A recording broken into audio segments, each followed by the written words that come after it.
And we're back, and it's time for a quick message from our sponsor. And if your business needs industrial workers, or if you're looking for work, you got to call Labor Finders. Labor Finders places for temporary or temporary to hire opportunities for skilled, semi-skilled, or general labor positions such as plumbers, electricians, concrete workers, forklift operators, hospitality, office clerical, and so much more.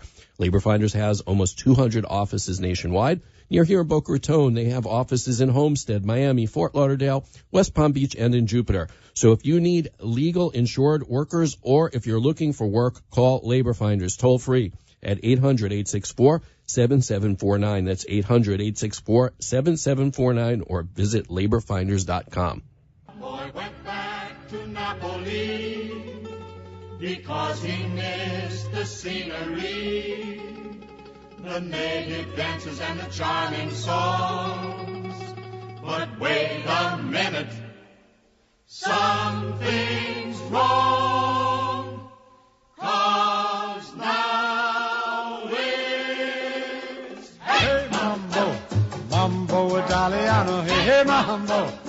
And we are back, and I was in the mood for some good Italian food last night, and boy, did I get it. I had an opportunity to sample some of the menu items at Luigi's Tuscan Grill on Las Olas in Fort Lauderdale, and it was wonderful. And rather than just me talking about it, I figured we'd find out a little bit more details about how this stuff happens and the magic behind the wonderful taste. So I figured we'd go right to the head chef, none other than Luigi De Meo. And Luigi, are you there? Yes, buonasera, how are you? Buonasera, I am doing just fine, and thank you again for that lovely meal that you produced last night.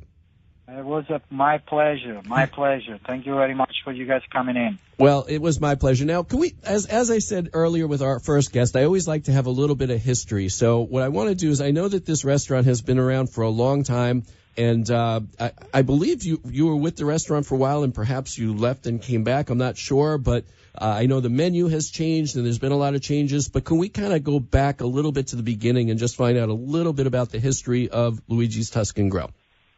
Well, when I moved here in 2005, I was the head chef, and then Mr. Robert Walton, which is the owner, I became a partner with them with the new concept Luigi's Colovan Pizza.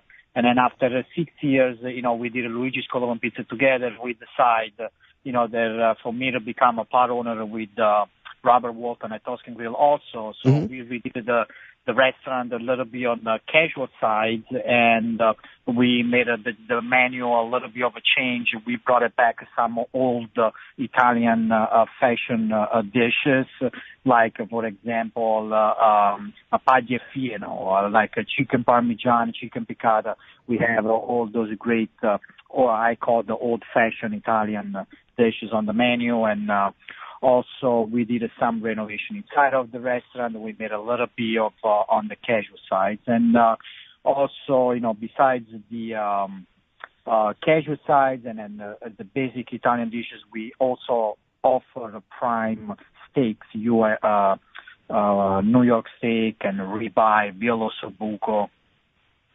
Those are the biggest change that we made from before.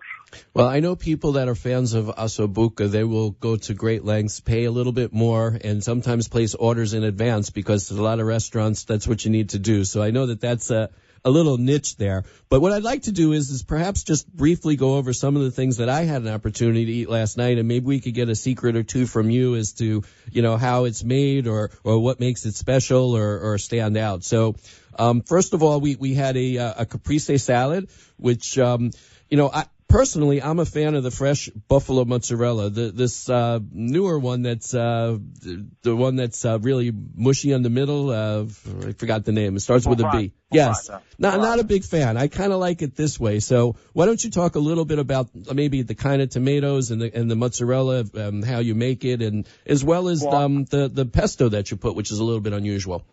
Well, starting from the pesto sauce, I think it's pretty interesting that I don't use pine nuts like any other recipes suggested for simple reason because I like to make everybody happy, and I know there is a lot of allergy out there. Yes. So I make my basil really, really simple, just with the fresh organic basil, extra virgin olive oil, and garlic.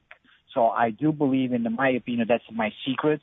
I don't like to twist too much, on the food. I use very, very, very little of seasoning.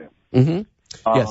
And then on the mozzarella, the secret is just get the best curd and then make your own. And I believe you're getting the best product like that. Mm-hmm. I agree.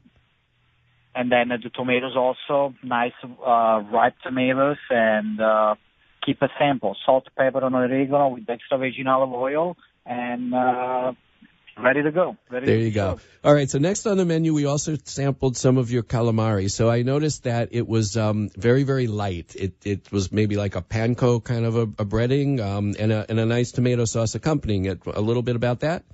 My calamari, it's, again, very simple. We just have a fresh squid. We just put them in the flour, salt and pepper, fresh, flesh fried, and take it out, again, salt and pepper, and we serve it with our San Marzano spicy tomato sauce on the side. Your meatballs. We now, make it daily. Next up were the meatballs. The meatballs were not just beef. I could have sensed that there were several different kinds of ground meat in there. What kind of meats you put in there? Well, that is the secret. That is our meatball. Our meatball, it is 100% the ground beef. Oh, it is? 100% the ground beef. Yeah, that's another reason that, again, I'll try to make everybody happy. And then I know that there is a lot of people out there that don't really eat pork. Uh-huh. So I kept the sample. I called my grandmom, and she gave me her recipe. And then she never put anything else other than 100% ground beef. So Excellent. You see, you surprised me there. All right, so the next dish, we had a pasta course, which was a rigatoni bolognese. Now, all of your pasta that you serve there, you make on premise as well. Everything is a fresh made in the house.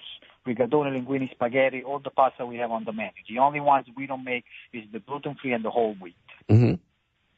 Well, and the bolognese sauce is our signature dish. That's another recipe comes from my family, from generation to generation, and I keep that sample also. 100% ground beef, San Marzano tomatoes, celery, carrots, and onions. Nothing into it. Now, for my entree, we had a choice of a chicken piccata or a salmon. I had the salmon, and also it seemed that it was very, very lightly seasoned. The flavoring that I liked was the grill marks on it, the little charring that gave it a very excellent flavor. Yes, sir. And again, especially with the fish, I grew up into a fish town in Naples. Mm-hmm. That we don't really play so much with the fish. We keep a sample. It's either grilled or baked in the oven with a little bit of lemon and olive oil, or just with a little bit of cherry tomatoes and white wine. Mm-hmm. We keep a sample. Now, the chicken piccata I did not sample, but it looked lovely. Why don't you talk a little bit about that? The chicken piccata is a traditional chicken piccata. I sear it like 2 minutes in each side with a little bit of flour, and I do a lemon sauce with the capers. I try to stay away from the butter, so I try to mix it up with a little bit of olive oil. I make a little roux without a butter, so it's just olive oil, a little bit of flour, and I try to make a little bit more creamier. But I do not use a butter with that. Okay, and then for dessert, tiramisu. And tiramisu, everywhere you go, is certainly quite different. So your spin on it? Well, my tiramisu, I do believe that it's the traditional way to do it. It's mascarpone cheese. I do not use any cream, and then I do not use any liquor. That's the only dessert that I do not use liquor. Any other dessert, I put a liquor into it. So it's 100% the mascarpone cheese with the eggs and then the lady finger. And then we also finished off with your homemade limoncello, and that fine restaurant, Italian restaurant. It's not uncommon, but again, they vary tremendously from place to place. Everybody has their own little spin. So what's yours? Well, my recipe, that's another old recipe. It comes from my grandmom. I've been drinking limoncello probably since I was 8 years old. And, she taught me how to do it since I was young, and I followed that recipe, 100% alcohol-proof alcohol, the lemon zest. Let it sit around for 10 days and mix it up with a little water and a sugar. What I liked about it was it wasn't extremely strong from an alcoholic perspective. I'm not a big drinker. I don't drink a lot. So for me, a lot of these after-dinner drinks, they really burn going down when you're a novice at it. This did not feel that way. I knew there was alcohol in it, but I didn't feel like I was on fire, which I appreciated. I'm glad to hear that because I try really, really hard to make just a nice balance with the alcohol and the sugar to make sure to actually taste the lemon and not just alcohol.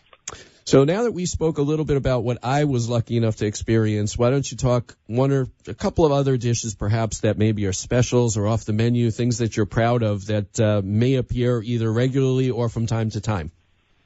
Off of the menu, we play a lot with the specials. So like our Viola Sobuco is one of the specials that we have every once in a while.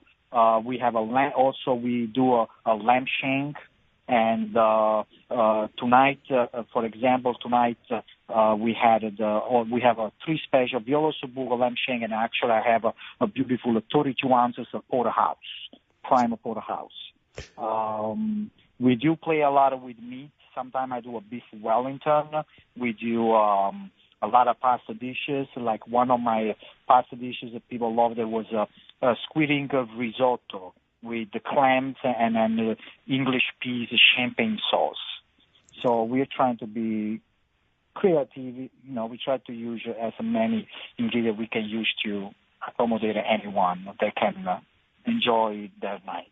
Now, you had mentioned that some of your menu items now are a little bit lighter fare, a little bit lower price. For instance, like flatbread you now offer. Why don't you talk a little bit about some of the the less expensive items? The menu to be a little bit light on the price. We do have a choice of pizzas that we try. Again, try to accommodate everybody. We are Las Olas, people walking around. There's a lot of tourists that sometimes they don't want to spend like a $50 on a steak, but maybe the husband wants a steak and then the other one wants a pizza. So we do have a choice of pizza that it goes anywhere between the $10 to $11 pizzas, and then we also have our beautiful. That's one of my favorite spaghetti fresh tomato sauce. That is like a $10.95 on the menu. So we try to keep. I like to balance the menu very well, and then when I create a menu, I price it up every single little dish, and I do not go over and behind, the higher price. I do believe there is a lot of people that they charge so much money for the dishes that they could be like half of the price. So when we find someone professional that can price it up very well, I believe that's what we are trying to be, or who we're trying to create a menu. Now, out of curiosity, a guy like you who comes from Naples and you run this restaurant and you're trying to be creative and come up with new ideas, where did most of your ideas come from? Do you just create them yourself by experimenting? Do you go eat elsewhere and see things you like and then maybe put your own spin, or do you go back to Italy to get ideas and bring those back? I go in Italy every year in the summer, and then I travel all around, starting from the north side, from Tuscany, all the way down to Sicily. And every year I try to bring it in, some new dishes. Got to stay fresh, huh? Always. You always need a refresher. Well, I have to say, first of all, thank you so much, not only for last night, but taking the time out to talk to us, because to talk to us at this time on a Friday night is very difficult. We have people from restaurants on from time to time, and the scheduling is tough, so we certainly appreciate that. And I want to tell everybody, like I said, I had a great time, so I highly recommend it. Luigi'sTuscanGrill.com, the website. You can get all the information there. It's on Las Olas in Fort Lauderdale. And you can go and have a great meal. You don't have to spend a lot. The atmosphere is wonderful. And you have Luigi who's cooking for you, so you can't do better than that. So thank you for joining us tonight. Thank you very much. All righty. What we're going to do is we're going to take one last break, and then we're going to have a little more travel news and a couple of Dan's deals for you so that we could send you on your merry way. So stay tuned for more of the Golf and Travel Show. We'll be right back.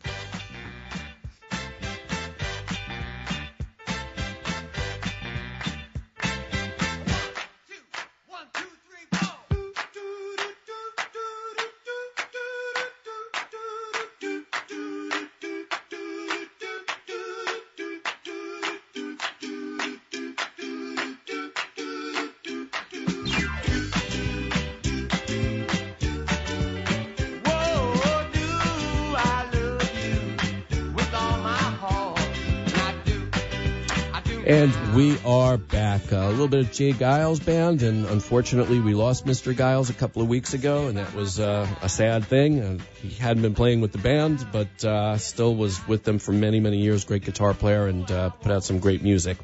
When I last left you, we were talking a little bit about some of the travel news, and I still have some neat stuff to talk about, so we will briefly touch on some of that.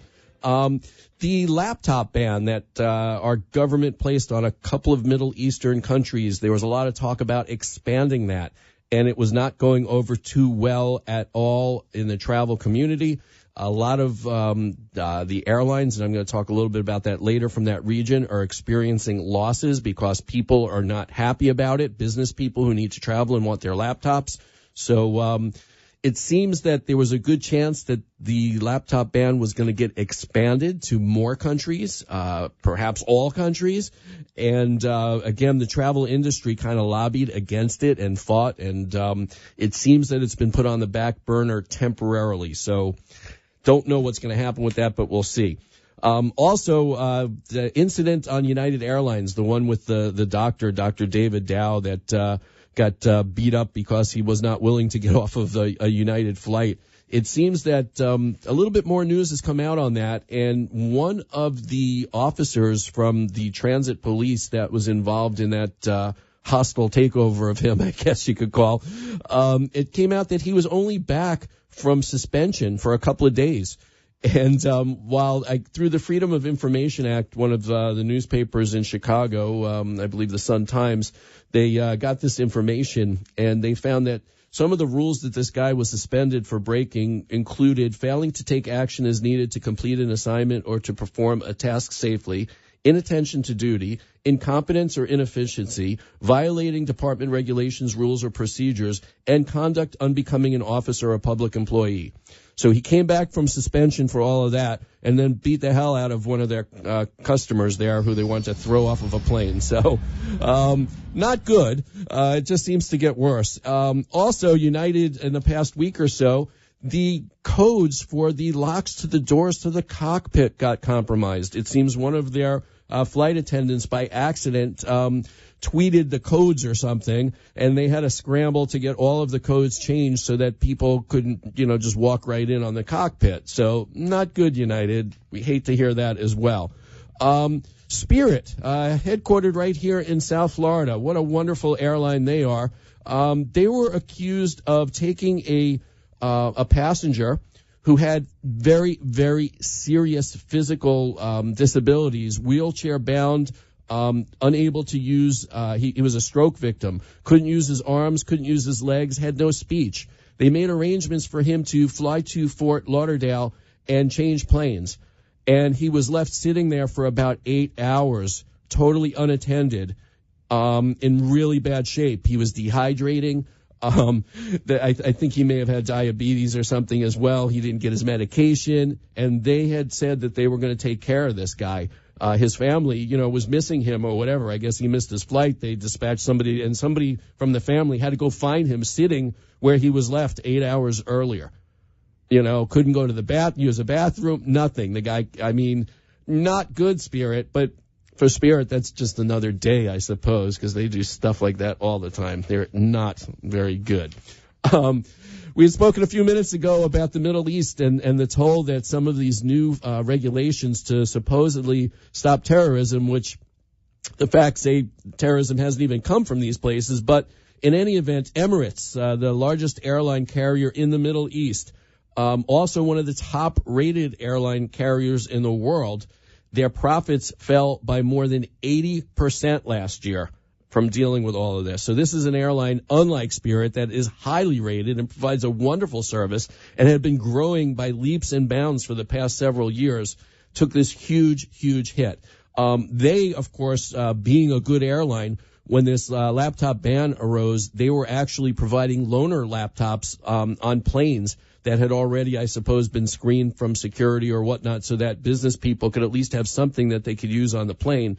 I don't know exactly how that worked, but they were trying to be proactive. But you have to feel bad for a company that is doing everything right, and then they get hit with something like this, which may be totally unnecessary. Again, it seems that that ban for those countries most of the terrorism, or a lot of it's domestic. It's not even coming from those places. So there's really no evidence. So I said earlier that we would talk a little bit about Las Vegas, and the reason why is I'd like to talk about Las Vegas because I go to Las Vegas a lot. And when you go to Las Vegas, you need to find things to do in Las Vegas, okay? If you do nothing but gamble, you will lose a lot of money really fast, and that usually doesn't last for too many days. If you go to the buffets, you will get really sick to your stomach really fast, and you can't sustain that for several days. So you got to find other things to do. So it seems that the past several years, movie production and TV production has been a really big thing. For instance, the game show Who Wants to Be a Millionaire for a couple of years was, I guess in 2015 and 16 was filmed at Bally's in Las Vegas on the Strip. And I was out there not long ago where one of the Bourne movies was being filmed. Of course, The Hangover, all of them, Rain Man. It goes all the way back to Elizabeth Taylor's day, The Only Game in Town. And it seems that Caesars has decided, I think right behind Bally's, to build a large soundstage, 48,000 square foot production facility, so that they can do other kinds of filming that needs to be done indoors. What the studios would do is they would go to Las Vegas to do all the site work with the casinos and the Strip and all that stuff. And then when they needed to do stuff on a set indoors, they would go back to Hollywood, and they had to, keep going back and forth. Well, now all of the stars, all the production people can stay right there in Las Vegas. That's more, room nights and more money for Las Vegas, more gambling, more restaurants being used. It's great for their economies. And Caesars, the benefit to them is by being able to provide this studio when movies get the assistance of the city of Las Vegas or a place like Caesars, they're getting their properties on screen, whether it's on TV or whether it's in the movies on the big screen. It's phenomenal publicity for these casinos. So that's really I don't think Caesars is doing this necessarily to make money by charging people to use their production facility. They're doing it to get people to stay in their hotels and to gamble and to get all that publicity from folks like you and I that go watch movies and we see their hotels and their casinos in there. So pretty interesting concept. There's a lot of money in gambling, in case you folks never figured that out. Trust me, I know. Here's a website that I like to use for one thing and maybe not for another thing. Okay, this website, it's called TripAdvisor. Hopefully most of you are aware of it.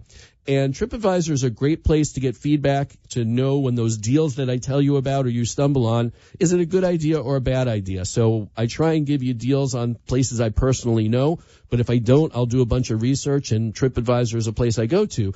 But TripAdvisor, which owns a lot of other kind of booking sites as well where people can book, but you never actually were able to book your hotel there. Well, now they've changed it, and you could book your hotels right there. But I got to tell you, I'm not sure if the prices are as good as some of the other places that I find deals, so beware. But it's a convenience, and that's about it. Sandals, the chain of typically you'll find them in the Caribbean. Reports are that they've hired Deutsche Bank, who my son used to work for, but he has recently parted ways, to explore a new strategy, which typically means looking for a buyer. So what that probably means is a lot of their properties need renovation, and it's millions and millions and millions of dollars, and they need some new cash infusion. So they kind of float this out there and see if they got some investment company that wants to pick them up on the cheap and fix them up and flip them later. So we'll see. We'll let you all know.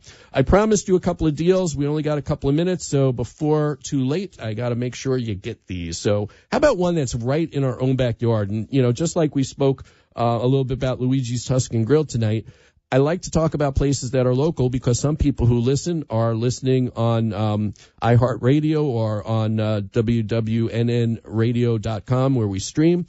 And people want to come down here to our paradise that we're in, or us folks that live here. We have relatives that come and they want to stay at our place. Here's a really cool hotel that maybe you aren't aware of. It's the Colony in Palm Beach, a beautiful, old-fashioned, old-world Palm Beach place. It's a block from the ocean. It is literally steps from, the shopping on Worth Avenue. They got a great restaurant in there, a beautiful pool. very, very, very expensive in season, of course, but it's the summer. Now is the time. I found this on TravelZoo, $159 per night, weekdays through September 30th. It's only $20 more on the weekend. You also get a $25 food and beverage credit daily, not for your stay, each day. You also get parking for free, which is normally an extra $15, which isn't so bad, actually, for a hotel these days. It includes holidays like Memorial Day, 4th of July, and Labor Day. You can also get an upgraded room, which is discounted too, so you'll get a water or a golf course view. It's a really stately place. It's been redone several times. It's old world, yet not run down. So I recommend it. Last but not least, airfares. Lots of sales on airfares. United is still running some of those apology fares, for beating people up and stuff. They kind of snuck in these special deals that they're not even advertising. I found in the fall, September and October, this is available September 4th to October 22nd, Miami, MII, to Amsterdam, as little as $353 round trip, including tax. Now, remember, often we talk about discount carriers. They charge you for breathing. United gives you, you might get a water or something without having to pay. You get a little bit more. So for $353 round trip, I don't even know if I can get you to California for $353. You can go to Amsterdam. And you got to book this by May 22nd. I found it on TravelZoo, but of course you could just go to United Airlines and do a search. I found these prices typically on Wednesdays, were the days that were the cheapest. So other days of the week you may pay a little bit more. But similar other cities throughout Europe, major airlines, not just the discount carriers, are having prices of under $400 to almost every major city round trip in Europe. So if you're looking to go in the summer or in the fall, the deals are, they're running amok. They are everywhere. Speaking of running amok, I want to thank again our guest, Tom Healy, the CEO from Swing Oil, swingoil.com. And also Luigi DeMeo. He is the head chef at Luigi's Tuscan Grill, and that is right here on Las Olas in Fort Lauderdale. Also remind everybody that if you would like to know who our guests are going to be next week or the week after, the best thing you can do is go to our Facebook page, facebook.com/The Golf and Travel Show. Like the page. And when you do that, we will then post every week who our guests are going to be so that you'll know. But keep in mind, I'm here all the time, so I'm always going to have some good travel news for you and some great deals for you so that we can either bring people in and get them out of your house or send you away someplace really, really cool at a great price. And that's about all I got to say. So I think what we're going to do is we'll sign off, and we'll be back next week, same time, same place. Make sure you tune in. On a tour of one night stands, my suitcase and guitar in hand, and every stop is neatly planned for a poet and a one-man band. Homeward bound, I wish I was homeward bound. Home, where my thoughts escaping, home, where my music's playing, home, where my love lies waiting silently for me. You have been listening to the Golf and Travel Show, hosted by Dan Shub, heard live every Friday, 7 to 8 p.m. on 1470 WWNN, and replayed every Sunday from 6 to 7 p.m. on 740 a.m. WSBR. Visit the show on Facebook and tune in next week. If you are in South Florida or traveling the world, hit 'em straight. The opinions expressed on the following sponsored program are strictly those of the host, guests, and callers, and not necessarily those of the station, its staff, management, or sponsors. Me and my old lady ain't been getting along. Things don't get better, I'll soon be long gone. This situation is driving me insane. Somebody takes my coat and hat and hand them out.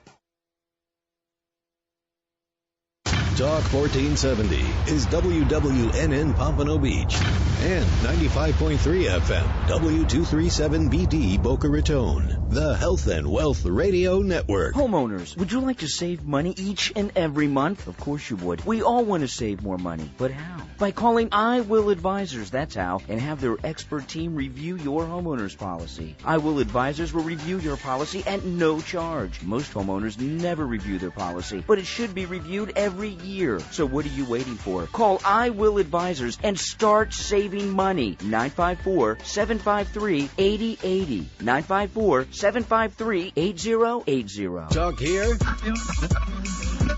Talk there. Talk 1470 AM and 95.3 FM. The Health and Wealth Radio Network. WNN. Welcome to Invite Radio.